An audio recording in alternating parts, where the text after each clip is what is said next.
आप सभी को जय मसीह, प्रेज़ द लॉर्ड, सलाम। आज का दिन में हम फिर से आपके सम्मुख में आए हैं और हम आपको स्वागत करते हैं इस गॉस्पेल यूनिवर्सल चर्च में, आज का संडे सर्विस में। जो आज का दिन में जो परमेश्वर ने ठहराया है आपके सम्मुख में खड़ा होने के लिए इस ऑनलाइन के द्वारा।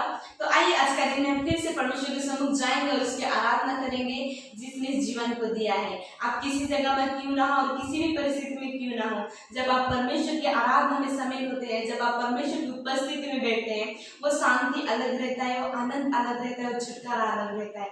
अगर आप विश्वास करते हुए इस आराधना में आप शामिल होंगे मेरे साथ में, तो आप उस छुटकारा को महसूस कर पाएंगे, उस आजादी को महसूस कर पाएंगे, उस शांति को महसूस कर पाएंगे। तो आइए हम परमेश्वर के सम्मुख जाए, अपना जीवन को उसके हाथ में रखें, अपना हृदय को उसके हाथ में रखें। अपने क्यों ना किसी भी परिस्थिति में हो, किसी भी चिंता में क्यों ना हो, किसी भी सोच में क्यों ना हो, लेकिन परमेश्वर आज का दिन में जो परमेश्वर ने ठहराया है आपको उस जगह में शांति और छुटकारा को देगा। तो आइए हम परमेश्वर को सम्मुख जाएंगे, प्रार्थना करते हुए आज का दिन में उसकी आराधना और उसकी स्तुति करते हुए वो महान जीवित परमेश्वर की आराधना करेंगे। आइए हम धन्यवाद देते हुए प्रार्थना करते हुए परमेश्वर की आराधना करेंगे। धन्यवाद की योग्य परमेश्वर और स्वर्ग का परमेश्वर, पृथ्वी का परमेश्वर, हर एक मनुष्य को बनाने वाला परमेश्वर, आज का दिन के लिए धन्यवाद जो आपने दिया है प्रभु, कि हम आपका नाम को ले पाए, आपकी आराधना कर पाए, आपकी प्रशंसा कर पाए, आपका नाम को ऊंचा उठा पाए। प्रभु मैं आपको बहुत धन्यवाद चढ़ाते हैं खुदा प्रभु जी कि आपने ऐसे समय को दिया और हमारे जीवन को आपके हाथ में रखते हैं खुदा प्रभु जी, और हमारे हृदय को आपके हाथ में रखते हैं प्रभु जी। और पिता इस जीवन में आपका जरूरत है खुदा, इस हृदय में आपकी जरूरत है खुदा। और प्रभु इस ऑनलाइन सर्विस को आपके हाथ में रखते हैं खुदा। प्रभु आप हमारे बीच में उतर आइए खुदा, आपको उपस्थिति से हमें भर दीजिए ताकि उसके द्वारा आपकी महिमा और आपकी प्रशंसा हो प्रभु जी। और जितने लोग हमारे साथ जुड़ रहे खुदा, और लोग के जीवन में भी आपका छुटकारा, आपका शांति, आपका आनंद से भर दे बोल के हम प्रार्थना करते हैं प्रभु जी। इस ऑनलाइन सर्विस शुरू से लेकर अंत तक हर एक भाग को तू सब चला के लेके चल प्रभु जी, आपके आत्मा और आपकी सच्चाई से पिता प्रभु जी, और तू लेके चला ताकि उसके द्वारा आपकी महिमा होने पाए प्रभु जी। धन्यवाद की योगी इसमें जो कुछ हम आपकी आराधना करते हैं वो आपको ग्रहण हुए खुदा, आपको उपस्थिति से हमारे एक को ढेर खुदा। ये प्रार्थना आपके हाथ में रखते हैं, मांगते हैं यीशु के नाम से, आमीन। Hallelujah, hallelujah. आइए कुछ गीतों को गाते हुए हम परमेश्वर के नाम की स्तुति करेंगे। सुबह हो या शाम लेना प्रभु का नाम, ये गीत गाते हुए हम परमेश्वर की महिमा करेंगे। सुबह हो या शाम लेना प्रभु का नाम, लेते जाना तुम यीशु यीशु नाम। सुबह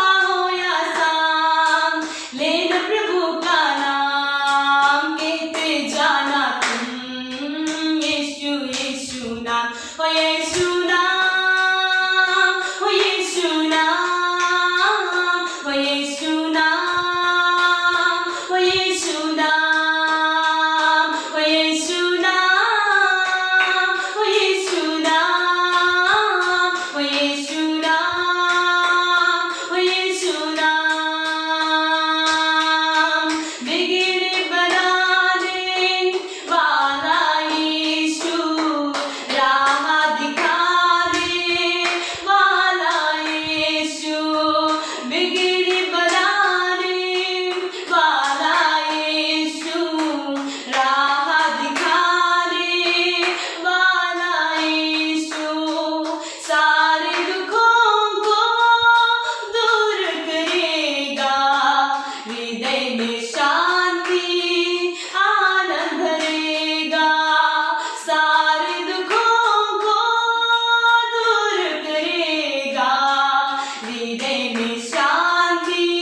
यीशु नाम, ओ यीशु नाम, ओ यीशु नाम, ओ यीशु नाम, ओ यीशु नाम, ओ यीशु नाम, ओ यीशु नाम, ओ यीशु नाम, ओ यीशु नाम।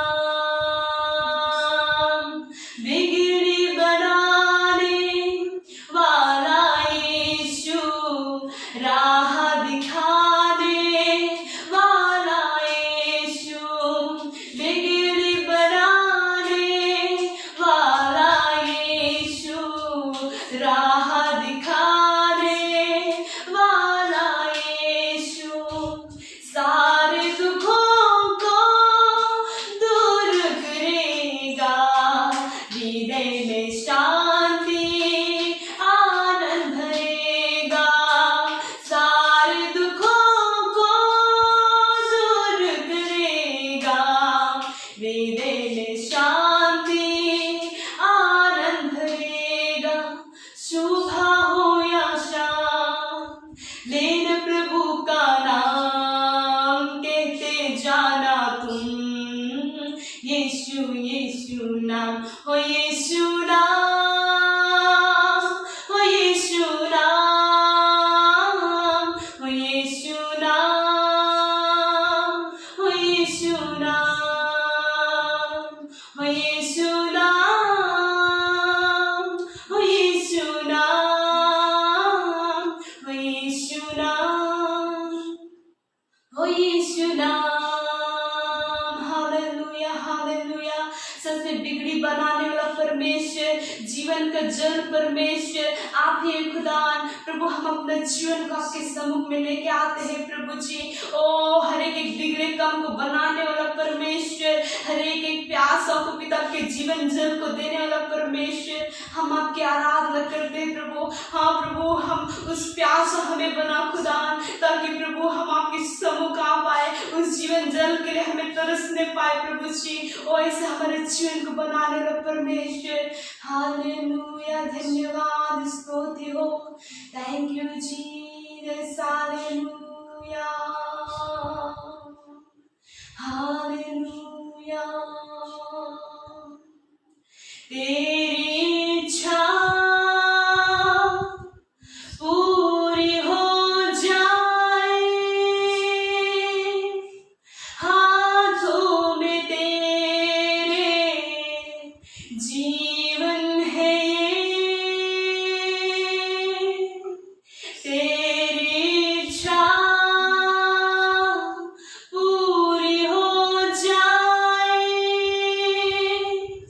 हाथों में तेरे जीवन है ये। मैं बेटी हूँ, तू है कुमार, मुझको उठा, मुझको बना। मैं बेटी हूँ, तू है कुमार, मुझको उठा, मुझको बना। तेरी इच्छा पूरी हो जाए, हाथों में तेरे जीवन है ये। मैं बेटी हूँ, तू है कुमार, मुझको उठा, मुझको बना। अपनी मर्जी से चलता रहा, तुझको कभी अपना ना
मुझको बना।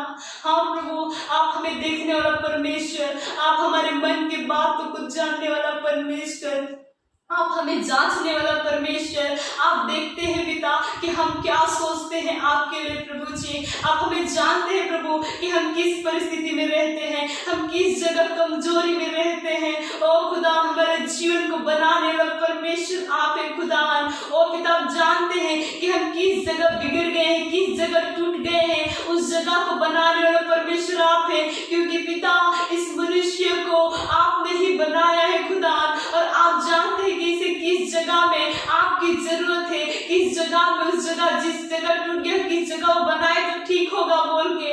हाँ प्रभु, हम अपना हृदय को आपके सम्मुख लेके आते हुए हम कहते हैं प्रभु, हमारा जीवन आपके लिए जिए, आपका क्रूस को उठाते हुए चले। ओ प्रभु, हमें सहायता कीजिए पिता की उपस्थिति से चलने के लिए, हमें सहायता कीजिए पिता कि हम अपने आप को और भी आपके सम्मुख में लेके चलने के लिए, क्योंकि हमारा जीवन में आपकी जरूरत है खुदा। हाँ प्रभु, हमारे जीवन में आपकी जरूरत है खुदा। हालेलुया, तेरी इच्छा पूरी हो जाए, हाथों में तेरे जीवन है ये। मैं बेटी हूँ, तू है कुमार, मुझको उठा, मुझको बना। मैं बेटी हूँ, तू है कुमार, मुझको उठा, मुझको बना, मुझको उठा, मुझको बना। Hallelujah, hallelujah. ओ पवित्र परमेश्वर और राजाओं का राजा परमेश्वर, एक मनुष्य का स्वामी, एक मनुष्य का मालिक और सृष्टिकर्ता परमेश्वर, आपके नाम की स्तुति हो। ओ पिता, हर एक बिगड़ी को बनाने वाला परमेश्वर, हर एक परिस्थिति को बदलने वाला परमेश्वर, और हर एक प्यासा को आपके जीवन जल को देने वाला परमेश्वर, हर एक जीवन को जानने वाला परमेश्वर, और गिरे हुए को उठाने वाला परमेश्वर, हम आपके सम्मुख आते हैं खुदा। हाँ प्रभु, हमारे जीवन में आपकी जरूरत है खुदा, हर एक कदम कदम में आपकी प्रेम की जरूरत है पिता, आपकी सामर्थ्य, आपकी सहायता की जरूरत है खुदा। हम आपके बगैर नहीं चल पाएंगे प्रभु जी, और आपके बगैर हम नहीं बढ़ पाएंगे प्रभु जी। इसलिए पिता, हमारे जीवन को पिता आपका अनुग्रह से तू बदल दे, आपकी इच्छा के अनुसार आप जैसे चाहते हैं पिता, इस हृदय में आप हमें सहायता कीजिए खुदा। हाँ प्रभु, हम अपने प्रयास से बहुत कुछ करना चाहते हैं, लेकिन प्रभु हम नहीं कर पाएंगे आपके बगैर प्रभु। इसलिए पिता, आज के समय में हम आपके सम्मुख में आते हैं, कहते हैं पिता, आपकी इच्छा पूरी हो जाए पिता, आपकी इच्छा पूरी हो जाए खुदा, क्योंकि आप ही एक कुमार है पिता, आप ही जानते हैं खुदा प्रभु जी, बनाने के लिए उस मनुष्य को कैसे बनाए, उस बर्तन को कैसे बनाए बोल के खुदा। इसलिए प्रभु, हम अपना हृदय को आपके सम्मुख में लेके आते हुए हम आपके समर्पित करते हैं जीवन को प्रभु जी। हाँ पिता, आपका क्रूस को उठाते हुए चलने के लिए सहायता कीजिए प्रभु जी। और जब तक आपका क्रूस को उठाते हुए नहीं चलेंगे प्रभु जी, तो हम आपके सम्मुख नहीं जा पाएंगे प्रभु, आपके पास नहीं पहुंच पाएंगे प्रभु, आपके सम्मुख नहीं आ पाएंगे प्रभु जी, आपकी उपस्थिति में नहीं जी पाएंगे प्रभु, और पवित्र जीवन नहीं जी पाएंगे प्रभु। ओ खुदा, हम अपना हृदय को आपके सम्मुख में लेकर आते हैं खुदा, आपकी महिमा करते हैं खुदा, हम आपके हाथ में समर्पित करते हैं प्रभु। Thank you Jesus Lord.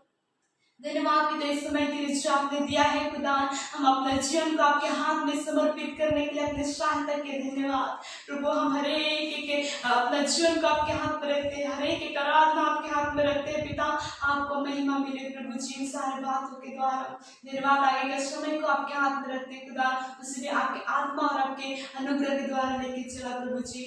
हर एक स्तुति, हर एक आराधना और इस जीवन को आपके हाथ में रखते हुए मांगते हैं यीशु के नाम से, आमीन।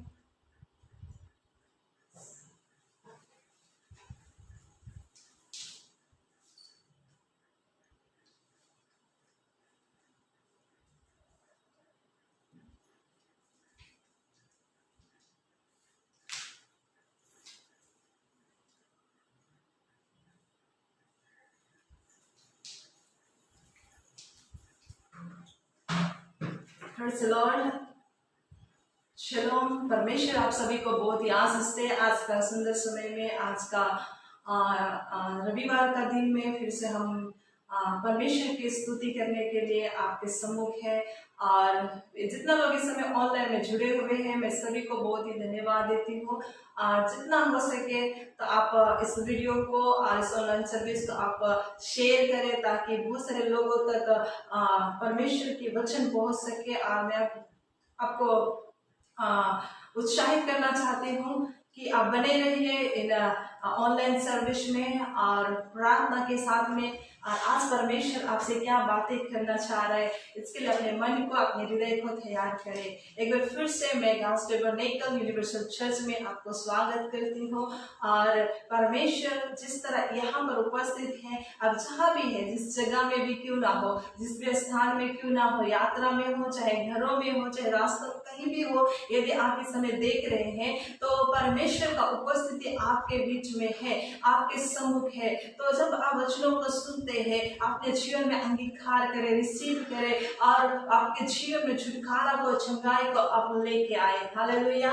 आज परमेश्वर आपसे बातें करना चाहता है। आज का वचन में मैं कहना चाहती हूँ कि अपने आशीष को श्राप में ना बदले। आज परमेश्वर ने हमको चुना है और परमेश्वर ने हमें जिस तरह से हम देखते हैं कि इस्राएलियों को मिस्र से, जो गुलामी से, जो जहाँ पर दुख था, श्राप था, जहाँ पर अशांति था, उस जगह से छुड़ा के उन्होंने प्रॉमिस लैंड, जहाँ पर परमेश्वर का आशीष और वाचा का लैंड में, जहाँ परमेश्वर उनको लेके जाना चाहता था, दूध और मधु बहने वाले उस देश में। तो परमेश्वर ने उनको कई सारे प्रोसेसों में लेके गया। उनका जर्नी में बहुत सारे देश, बहुत सारे लोग, जाति को, और बहुत सारे जंगलों को, रेगिस्तानों को, समुद्र को, बहुत सारे परिस्थितियों को वो लोग अपने जीवन में देखा।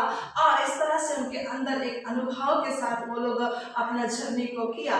लेकिन आज हम एक मसीह जीवन में होने के कारण, जब हम लोग, हो सकता है उस मिस्र से तो हम लोग नहीं आए, लेकिन हम लोग एक आत्मिक जर्नी, मिस्र एक दिखाता है गुलामी का जीवन को, एक दुष्ट का देश को, जहाँ पर लोग गुलामी में थे, परमेश्वर का लोग।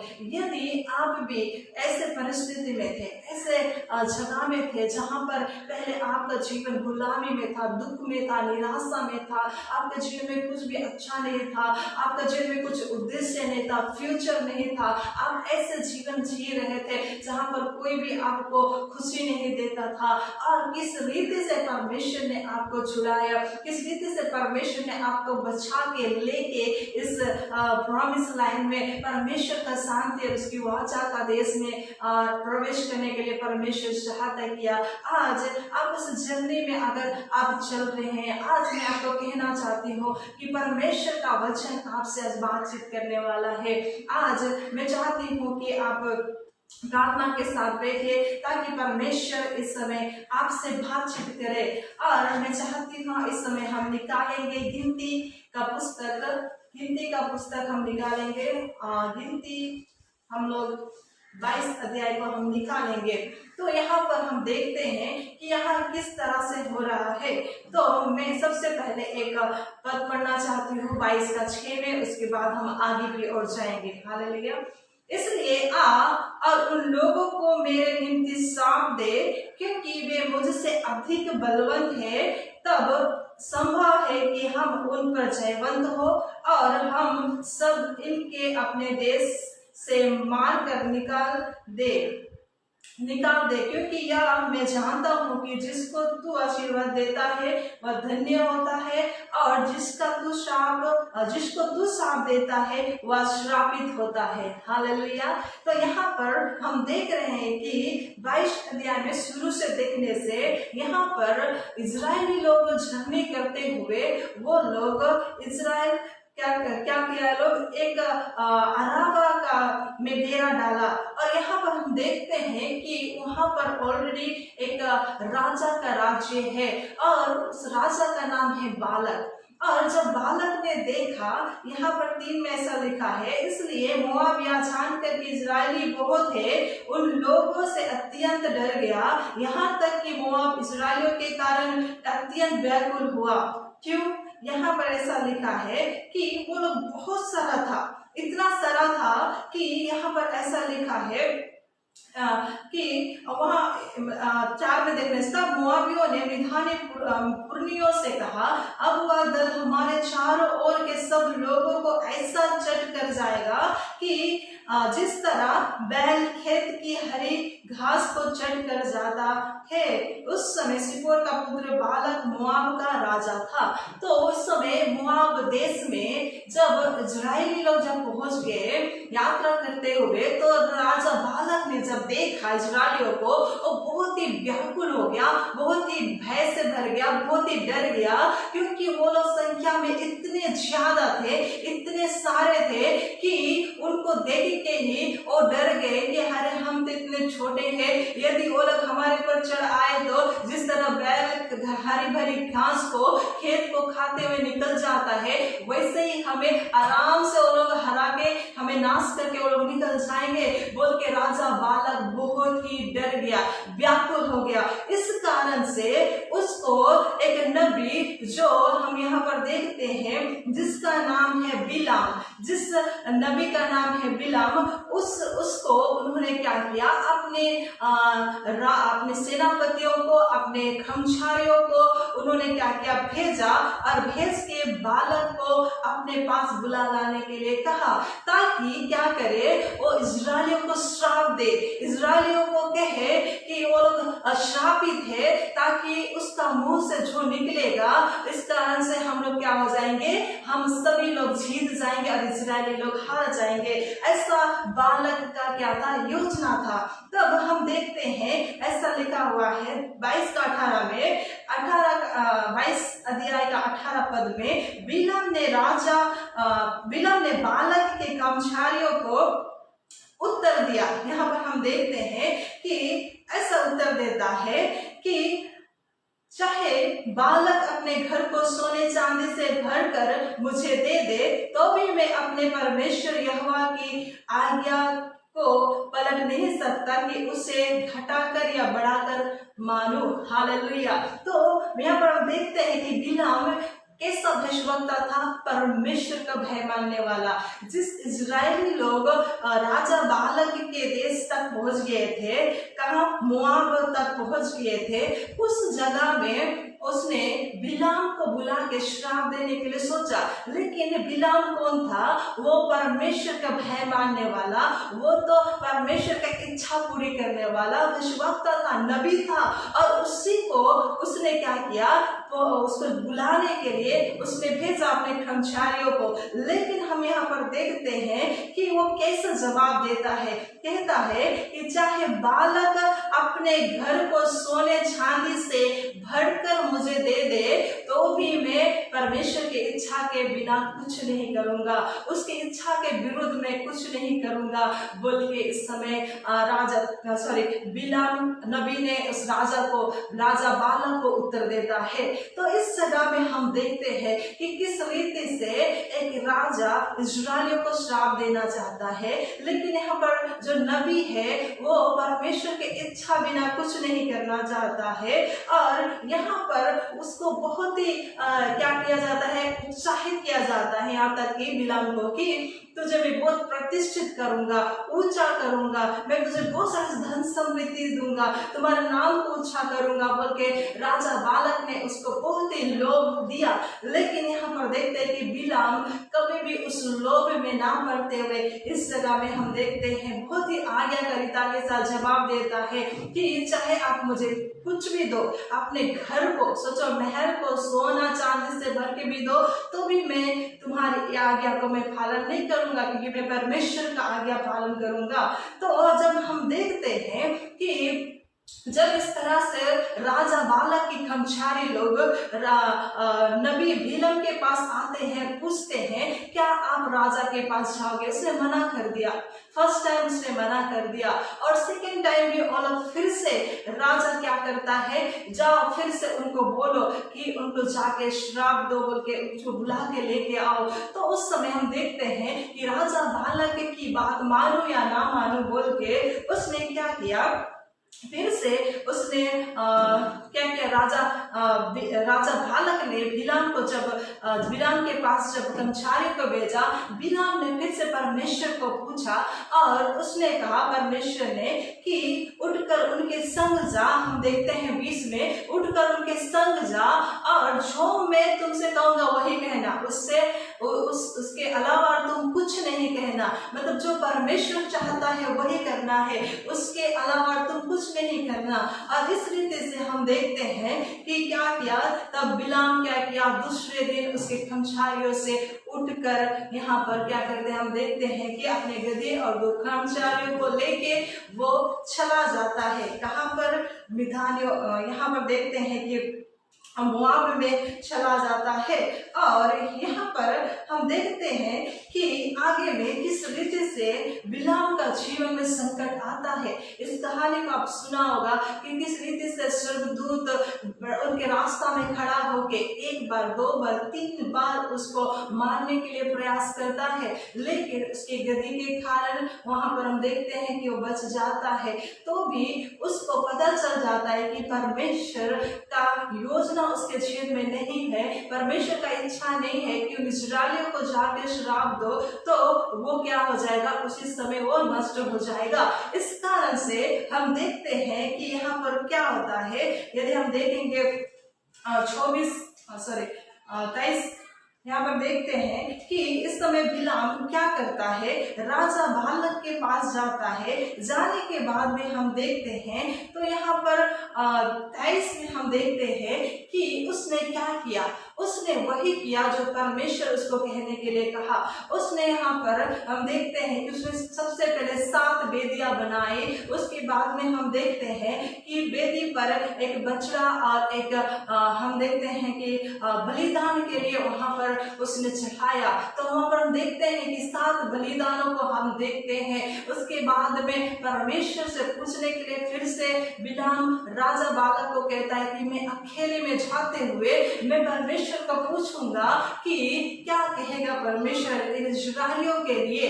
तो जब उसने देखा, परमेश्वर ने उनको कहा कि जिस तरह से उसको अगुवाई किया, तो जब यहाँ पर देखते हैं बिलाम क्या करते हैं, राजा के पास जब आता है, वहां पर राजा बालक है, पुरनिये है, सारी प्रजा है, उस जगह में आके कहता है कि जिस तरह से परमेश्वर मुझे कहा मैं वही कहना चाहता हूँ। और उसने इजरायलियों को श्राप नहीं दिया, लेकिन आशीर्वाद ही आशीर्वाद दिया।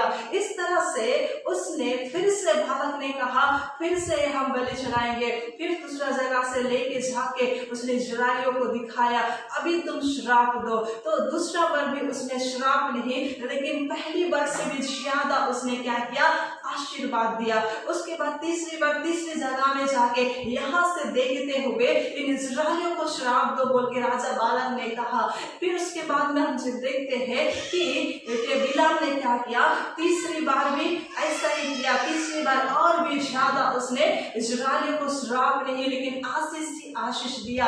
उसके बाद चौथा बार भी ऐसा हुआ। और 5वीं बार हम जब देखते हैं तो यहाँ पर क्या हुआ, 5वीं बार जब हम देखते हैं 24 अध्याय में, तो सबसे ज्यादा ब्लेसिंग उसने दिया, सबसे ज्यादा आशीर्वाद की वचन उसने दिया। तो यहाँ पर हम क्या पाते हैं कि बिलाम जो है वो परमेश्वर का भय मानने वाला एक भविष्यवक्ता है, परमेश्वर की इच्छा में चलने वाला एक भविष्यवक्ता है। उसने न राजा से डरा और ना ही उनके कर्मचारियों से डरा और ना ही उनकी धन संपत्ति और ना ही उनकी जो प्रतिष्ठा पाने वाला था उसके प्रति उसने लोभ किया। आज हम देखते हैं कि बिलाम के जैसा परमेश्वर की सेवक की जरूरत है। कई बार ऐसा होता है कि आज ऐसा मनुष्य को प्रसन्न करने वाला बातें, मनुष्य को जो अच्छा लगे ऐसी बातों को आज मनुष्य बोल रहा है। बहुत सारे लोग जिस जिसमें धन संपत्ति आए, जिसमें लोग आकर्षित हुए, ऐसी बातों को बोल रहे हैं। लेकिन क्या उस राजा के सम्मुख खड़ा होके बिलाम के जैसा सच में परमेश्वर ने ऐसा ही कहा बोलने के लिए तैयार है? तो आज ऐसे पर बहुत से सेवक है, सरीखा है जो परमेश्वर का इच्छा के विरोध में बोल रहे, ताकि इस समय क्या कर सके, प्लीज कर सके किनको, लोगों का दिल जीतने वाला, लोगों को प्रसन्न करने वाला, उनको अच्छी बातों को बोलने वाला, उनका प्रसन्न होने के अनुसार बोलने वाला। लेकिन आज परमेश्वर ऐसा लोगों को नहीं चाह रहा है जो अपनी इच्छा के अनुसार, अपने मन के अनुसार परमेश्वर के बातों को बोले, अपनी बातों को परमेश्वर की बात बोल के इस तरह कहते हुए बोले। लेकिन परमेश्वर क्या चाहता है कि बिलाम के जैसा जो सच्चा हृदय से जो सुनता है परमेश्वर का बातों को, उसी को बोले, ताकि परमेश्वर उनके जीवन में ऐसा कार्य कर सके। और परमेश्वर का इच्छा के अनुसार बोलने में ही क्या है, ब्लेसिंग है। हम देखते हैं कि यहाँ पर राजा गुस्सा हो जाता है। तब 24:10 में ऐसा है, तब बालक का कोप बिलाम पर भड़क उठा और उसने हाथ पर हाथ पटक कर बिलाम से कहा, मैंने तुझे अपने शत्रुओं को सांप देने के लिए बुलवाया, परंतु तूने 3 बार उन्हें आशीर्वाद दिया, इसलिए अब तू अपने स्थान पर भाग जा। और मैंने सोचा था कि तेरी बड़ी प्रतिष्ठा करूंगा, परंतु अब यहोवा ने तुझे प्रतिष्ठा पाने से रोक रखा है। तो बिलाम ने क्या उत्तर दिया, हम देखते हैं। बिलाम ने कहा कि जो दूत तूने मेरे पास भेजे थे, क्या मैंने उनसे भी ना कहा था कि चाहे बालक अपने घर को सोने चांदी से भरकर मुझे दे, तो भी मैं यहोवा की आज्ञा तोड़कर अपने मन से ना तो भला कर सकता हूँ और ना बुरा। जो कुछ यहोवा कहेगा मैं वही कहूंगा। आज परमेश्वर ऐसे लोगों को ढूंढ रहा है जो उसकी सुने, उनकी बातों को बोले, उनकी आज्ञाओं के अनुसार बोले, उनकी इच्छा के अनुसार बोले। परमेश्वर की इच्छा इसी में पूरा होता है कि हम उससे सुने और बोले। और मैं यहाँ पर कहना चाहती हूँ कि इजरायलियों के विषय में, जो इजरायली मिस्र से छुड़ा के परमेश्वर लेके आ रहा था, जो परमेश्वर का जाति है, परमेश्वर का प्रजा है, और लोग गिनती में इतने ज्यादा थे कि सभी देश का लोग उनसे डरते थे। लेकिन वो लोग बहुत सामर्थ्य होने के बाद भी, वो लोग बहुत ही अच्छा आशीष ब्लेसिंग होने के बाद भी, जिस तरह हम देखा 22, 23, 24 में कि परमेश्वर ने उन्हें ब्लेस किया। क्यों? क्योंकि राजा बालक उनको श्राप देना चाहता था और उनको नाश करना चाहता था, उनके जीवन को नाश करना चाहता था। लेकिन यहाँ पर परमेश्वर का अच्छा योजना इस्राएलियों के लिए, परमेश्वर का लोगों के लिए, आपके जीवन के लिए एक अच्छा योजना परमेश्वर ने बनाया है। और कोई भी आपके जीवन में श्राप लेके आना चाहे, कोई भी आपके जीवन में अशांति लेके आना चाहे, वो आपके जीवन में नहीं आ सकता है। यहाँ तक कि जब हम देखते हैं तो क्या कहता है कि याकूब के घरों में, याकूब के घर में कोई भी क्या होता है, मंत्र खम नहीं करता है बोल के परमेश्वर का वचन कहता है। ऐसा हम लोग 23 में देखते हैं, निश्चय कोई मंत्र याकूब पर नहीं चल सकता और इजराइल पर भावी कहना कोई अर्थ नहीं रखता है। हालेलुया। तो इस तरह से बहुत सारा बिलाम ने परमेश्वर का आशीष को इजराइलियों के लिए बोला है। तो यहाँ पर हम देखते हैं सारे आशीष, सारे ब्लेसिंग किसके लिए? आज उनके ऊपर जो परमेश्वर के ऊपर विश्वास करते हैं, उनके ऊपर भरोसा करते हैं, उनके लिए सारे ब्लेसिंग है। हालेलुया। लेकिन हम जब देखते हैं, मैं आपको कहना चाहती हूँ कि आज का वचन विशेषकर अपने आशीष को श्राप में ना बदलो। हम देखते हैं कई बार हमारे जीवन में परमेश्वर बहुत सारा आशीषों को रखा है, बहुत सारा ब्लेसिंग को रखा है। कई बार उन बातों से हम अनजान हो जाते हैं, हम लोग उसके प्रति हमें जानकारी भी नहीं रहता है, हमें मालूम भी नहीं रहता है, और हम सोचते हैं परमेश्वर हमारे अच्छी योजना रखा है, अच्छी बातों को सोचा है। इस तरह से हम लोग कई बार सोचते हैं, जानते हैं, तो भी ऐसे परिस्थितियों में घिर जाते हैं। मैं आपको फिर से बोलना चाहती हूँ कि परमेश्वर ने बिलाम के द्वारा उनको ब्लेस किया, उनको आशीर्वाद की वचन को दिया, और राजा बालक का जो योजना था उसको क्या कर दिया, नाश कर दिया।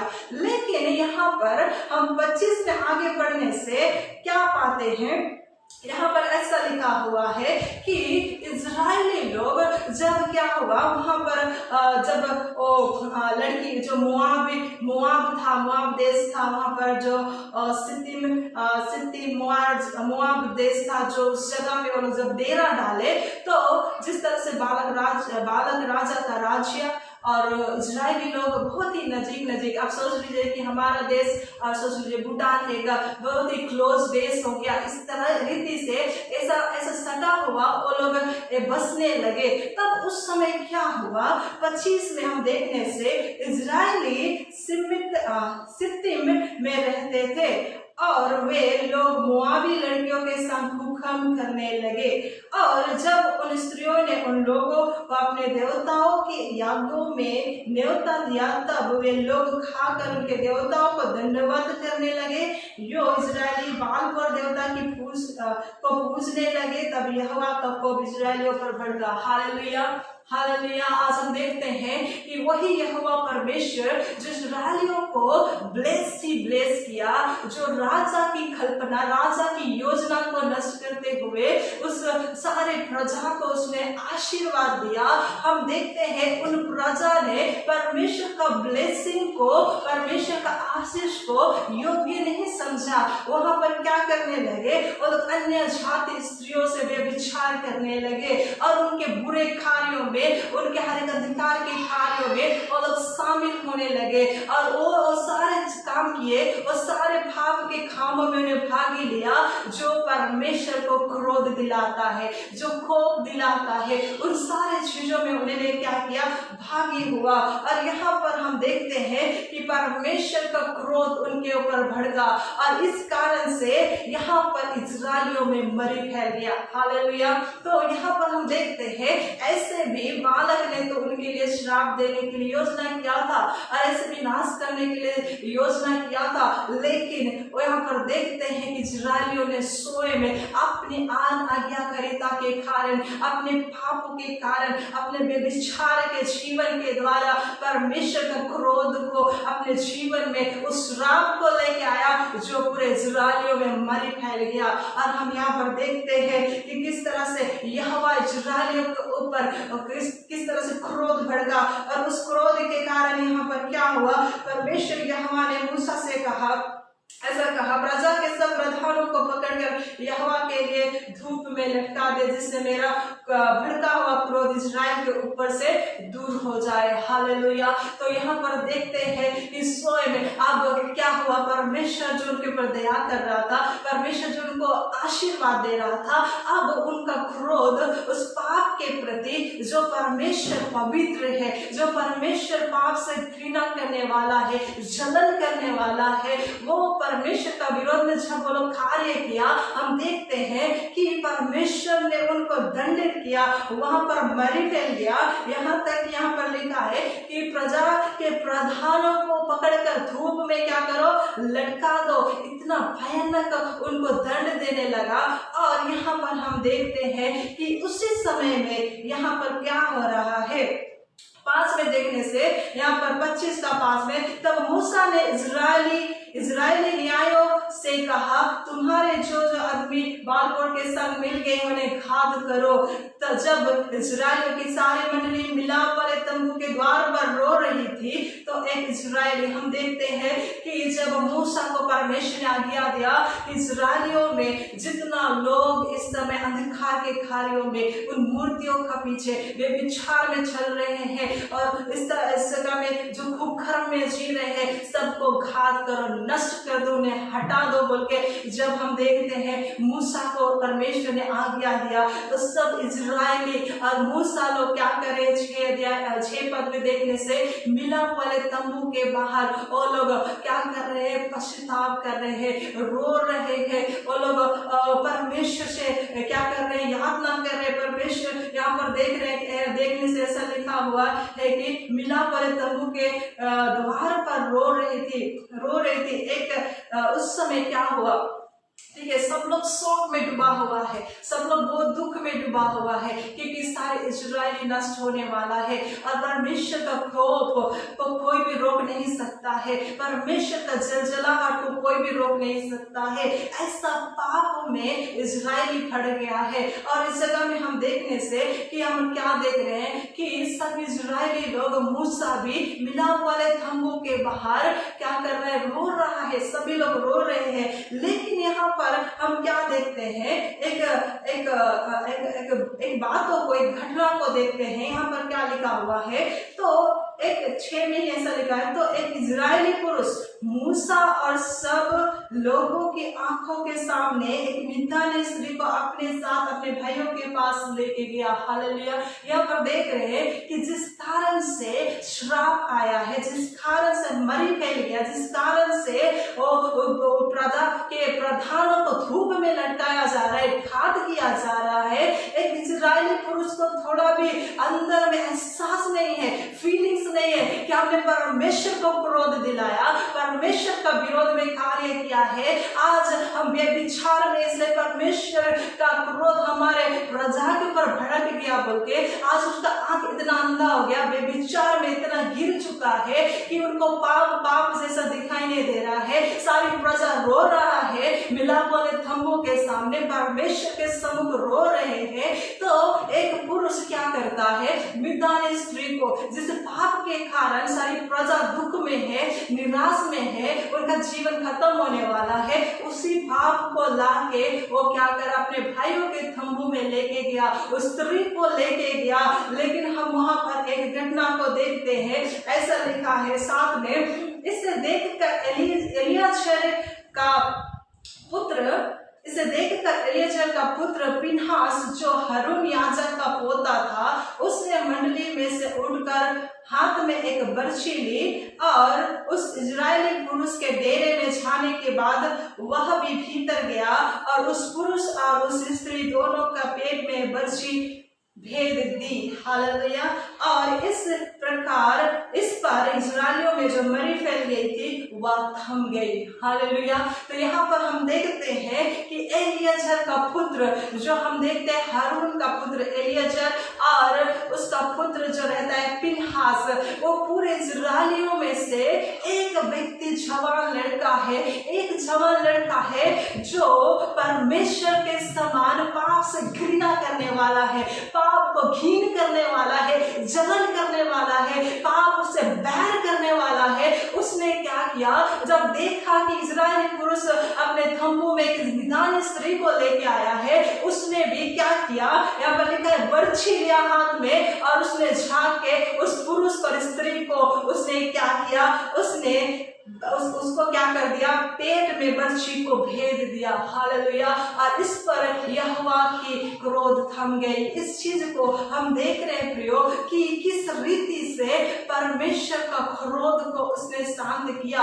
मैं यहाँ पर नहीं कहना चाहती हूँ कि हमें मनुष्य को दंड करना है, लेकिन मैं कहना चाहती हूँ कि आज किस पाप के कारण आपका जीवन में, परिवार में और आपके गांव में, आपका समाज में जिस तरह से श्राप, अशांति, बीमारी, कष्ट फैल गया है, आज उसे मारने की जरूरत है। हालेलुया। हो सकता है बहुत सारे लोग ऐसा है जो पाप को करने से नहीं लजा रहे हैं, पाप को करने के लिए आनंद आ रहा है, वो लोग देख रहे हैं मृत्यु हो रहा है, वो लोग देख रहे हैं नष्ट हो रहा है, परिवार टूट जा रहा है, आपका जीवन में आशीष नहीं आ रहा है, आपका जीवन में हर एक चीज नाश हो रहा है, तो भी उस पाप को करने से नहीं रोक रहा है।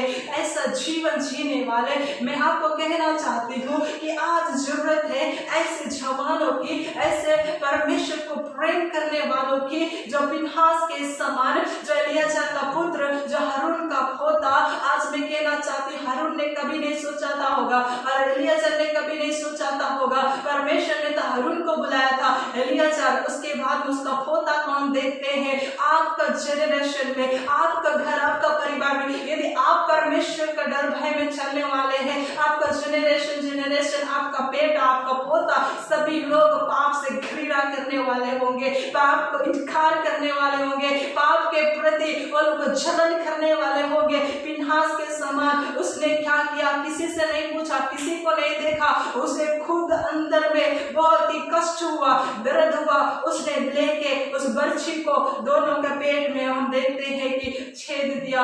आज हम देखते हैं इस तरह से आपका जीवन में कौन सा पाप श्राप लेके आया है, कौन सा पाप आपका परिवार को तोड़ दे रहा है। क्या उस पाप से आप प्रेम करते हैं, क्या उस पाप को अपने घर में रहने दे रहे हैं, या फिर उस पाप को घर में लेके आके बैठा रहे हैं, या फिर आप उसके संग में जाके उनके साथ मस्ती कर रहे हैं, एंजॉय कर रहे हैं, जिस तरह से ये लोग मोआबी स्त्रियों के साथ जाके उनके साथ में कुखर करते हुए, उनके साथ में वो लोग अंधकार की खारियों में भागे हुए। यदि आप उनमें से वो परमेश्वर का उस प्रजा है जो उनको मिस्र से छुड़ा के लेके आया, परमेश्वर ने आपको कितना भयानक परिस्थिति से उठा के लेके आया, लेकिन आज इस तरह का जीवन में यदि फंस गए हैं, तो मैं आपको कहना चाहती हूँ इस समय है कि फिनहास के समान आप परमेश्वर के लिए खड़ा हो जाए, फिनहास के समान अपने आजू बाजू को ना देखे। यहाँ पर हो सकता है इजरायलियों के सामने वो मिदानी स्त्री लोग थे, हो सकता है इजराइल के सामने वो मोआबी लोग थे, हो सकता है वो अन्य जाति लोग थे। आपके सामने, आपका परिवार के सामने अन्य जाति लोग होंगे, आपका अन्य जाति फ्रेंड होंगे, आपका ऐसे लोग होंगे जो अंधकार में पाप में जीने वाले होंगे, आपके आजू बाजू घर हो सकता है, आपका पड़ोसी हो सकता है, आपका गांव हो सकता है, लेकिन आपको चुनना है कि आप कैसे जिएंगे। क्या उनकी खारियों में अभागी होंगे, क्या उन मूर्तियों में जाएंगे, क्या उन गंदे चीजों में भागी होंगे जिससे परमेश्वर घृणा करता है। यदि आप इस परिस्थिति में हैं, तो मैं आपको कहना चाहती हूँ कि उन इजरायलियों के समान ना बने कि वो लोग उनमें शामिल हो गए, उनके अंदर श्राप आया, मरी फैल गई, उन्हें मारा गया, घात करना पड़ा, इतना परिस्थिति उनके जीवन में आया। आज आपका चुनाव आपके जीवन में आशीष लेके आ सकता है प्रियो, आपका चुनाव परमेश्वर का ब्लेसिंग आपके जीवन में लेके आ सकता है। आपके जीवन में, आपका परिवार में, आपका गांव में यदि आशीष देखना चाहते हैं, फिनहास के समान पाप से घृणा करें, पाप को मार दे, पाप के प्रति अपने जीवन में उस तरह से जलजलाहट रखे। इसलिए फिनहास के लिए यहाँ पर देखते हैं परमेश्वर ने क्या कहा। यहाँ पर लिखा है 10 में, तब यहोवा ने मूसा से कहा, हारून याजक का पोता एलीआजर का पुत्र फिनहास जिसे इजराइलियों के बीच मेरी सी जलन उठी, उसने मेरी जलजलाहट को उन पर से यहाँ तक दूर किया कि मैंने जलकर उनका अंत नहीं कर डाला।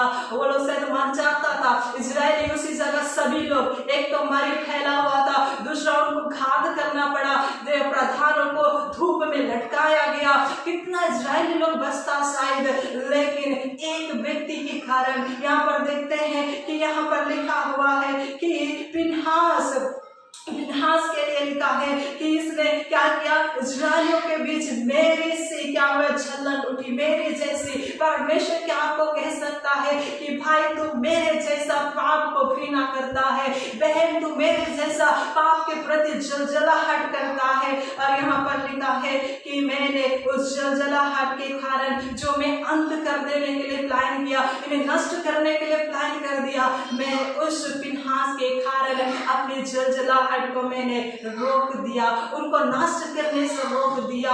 इस समय, एक कठिन समय में बहुत ही प्रकार के हम देखते हैं, वो कुकर्म को देखते हैं, पापों को देखते हैं, एक परिस्थिति हमारे चारों ओर है प्रियो। ऐसा नहीं है कि उस समय की परिस्थिति था, आज यही परिस्थिति हमारे चारों ओर है। हम देखते हैं हमारे चारों ओर कहीं भी अच्छाई नहीं है, लेकिन क्या उन हजारों लोगों में से आप अकेला फिनहास के समान खड़ा हो सकते हैं? आप अकेला का जीवन, आप अकेला का परमेश्वर के प्रति प्रेम करना, परमेश्वर के जैसा क्रोध करते हुए पाप को घृणा करने वाला यदि आप है, तो आपके कारण आपका परिवार, आपका गांव, आपका जीवन, आपका सिटी सब कुछ बदल जाएगा प्रियो। परमेश्वर का क्रोध को आप शांत करने वाला ठहरेंगे प्रियो। इसलिए मैं आपको कहना चाहती हूँ मेरे भाई और बहनों, जब परमेश्वर ने आपको जहां भी रखा है, जैसे भी रखा है, आप ये ना सोचे कि मेरे इसके कारण मेरे जीवन में ऐसा हुआ, उसके कारण ऐसा मेरे जीवन में आया। आप किसी को दोष ना दे, लेकिन आज निर्णय ले कि इस कठिन परिस्थिति में, जहां पर हम टेक्नोलॉजी का समय में जी रहे हैं, हमारे हाथों में फोन रहता है, यदि हम एक बार स्लाइड करें हमें गंदी चीजें दिखाई देगी, यदि हम बाहर जाएंगे गंदी बातें सुनने को मिलेगी, हम चारों ओर कहीं भी अच्छाई भलाई को नहीं देख रहे हैं, हम अन्य जातियों से और अंधकार से कुकर्म करने वाले बातों से भरे हुए हैं। लेकिन क्या आप परमेश्वर की प्रजा है? वो प्रजा है जिसे परमेश्वर ने छुड़ाया है। आप विश्वास करते हैं जो परमेश्वर ने मुझे अंधकार से छुड़ा के लाया है। इस आत्मिक जर्नी में, वो लोग शारीरिक जर्नी में थे, लेकिन हम एक आत्मिक जर्नी में है, और इस जर्नी में यदि हम उस अपवित्रता के साथ में जर्नी कर रहे हैं, आप नष्ट किए जाएंगे, आपका अंत होने वाला है, आप ज्यादा आगे नहीं बढ़ पाएंगे। हो सकता है आप अच्छे दिख रहे हैं, हो सकता है आपको लग रहा है सब कुछ सही है, लेकिन परमेश्वर जलन करने वाला परमेश्वर है। उसकी जलजलाहट को, उसकी क्रोध को मौका मत दो। यदि आप सोच रहे हैं ये तो नया समय है, ये तो यीशु मसीह का समय है, ये तो अनुग्रह का समय है, यीशु मसीह ने हमारे लिए क्रूस में मर चुका है, तो मैं आपको कहना चाहती हूँ कि आप अपने आप को धोखा दे रहे हैं, आप अपने आप को धोखा दे रहे हैं, परमेश्वर को नहीं। परमेश्वर ने अनुग्रह के लिए ऑलरेडी पे कर चुका है, और उस पे को यीशु मसीह ने किया है। और मैं आपको कहना चाहती हूँ कि वो अनुग्रह क्रूस पर पूरा हो चुका है। यदि आप बार बार पाप कर रहे हैं तो आप यीशु मसीह दोबारा नहीं आएगा प्रियो, दोबारा आपके लिए नहीं आएगा प्रियो। यदि आप सोच रहे हैं कि मैं पाप करता रहूंगा क्योंकि अनुग्रह बहुत ज्यादा, पौलुस यहाँ पर हम देखते हैं, यहाँ पर रोमियो में 6:14 तक मैं आपको पढ़ने के लिए उत्साहित करना चाहती हूँ। यदि आप सोच रहे हैं कि मैं पाप करता रहूंगा क्योंकि अनुग्रह है, या अनुग्रह का समय है, यदि आप सोच रहे मैं तो कमजोर हूँ, मैं तो निर्बल हूँ, परमेश्वर का वचन को कभी भी गलत से इस्तेमाल ना करें प्रियो। यदि आप परमेश्वर से प्रेम करते हैं, उसकी जलजलाहट से आप डरते हैं, भय मानते हैं, उसको आप क्रोध को आप भय मानते हैं, और उसका पुत्र जो यीशु मसीह है उसका भय मानते हैं, उसका प्रेम को सच्चे रूप से आपने पाया है, आपने सच में परमेश्वर का प्रेम को जान लिया है,